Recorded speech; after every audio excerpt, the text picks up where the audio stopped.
Angry men shocked the world. Many more may lie in wait. Leads to set in Paris there. Before we move on, I should say we now have the cover of the edition of Charlie Hebdo, which is coming out on Wednesday. And you can probably just about see Tout est pardonné is the caption, and it's a picture of the Prophet Muhammad with a Je suis Charlie card in front of him. Very typical Charlie Hebdo.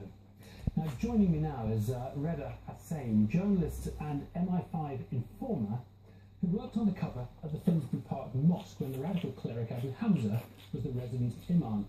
Now, at that time, Hussain came to know Jama Begal, the French-Algerian jihadist, who you heard about in that piece, who recruited two of those responsible for last week's attacks. Good evening, and thanks for coming in. Do you remember Begal in his days there? Of course I remember him. He was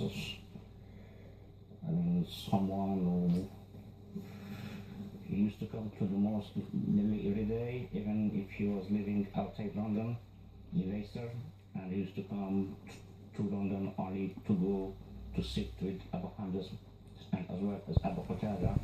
But he spent a lot of time at Finsbury Park Mosque.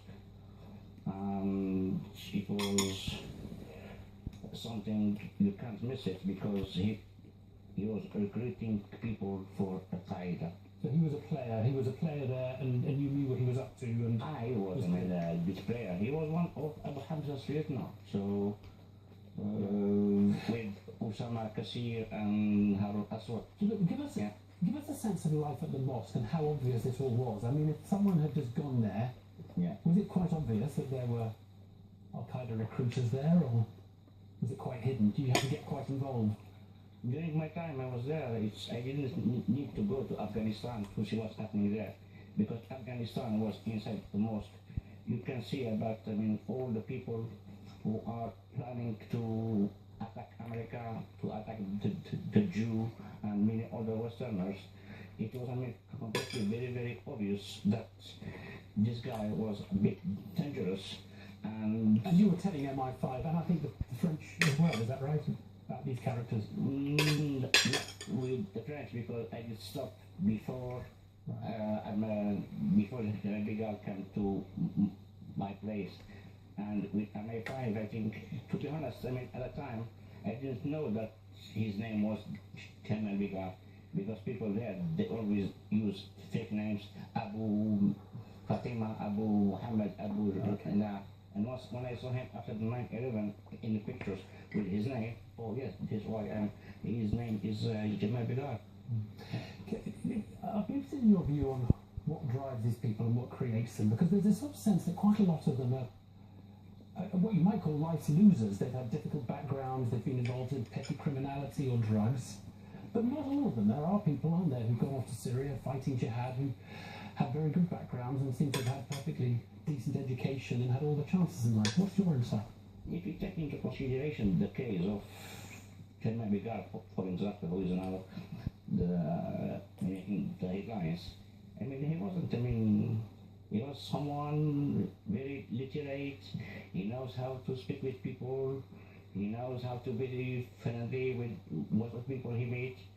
And he was as well brainwashing young guys when they go to inside the mosque, and in order to try to recruit them for the violent jihad. Because for them, there is no life. Life starts after the death, which is an eternal life.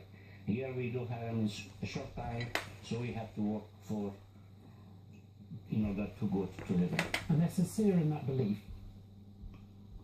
It is a belief, yeah.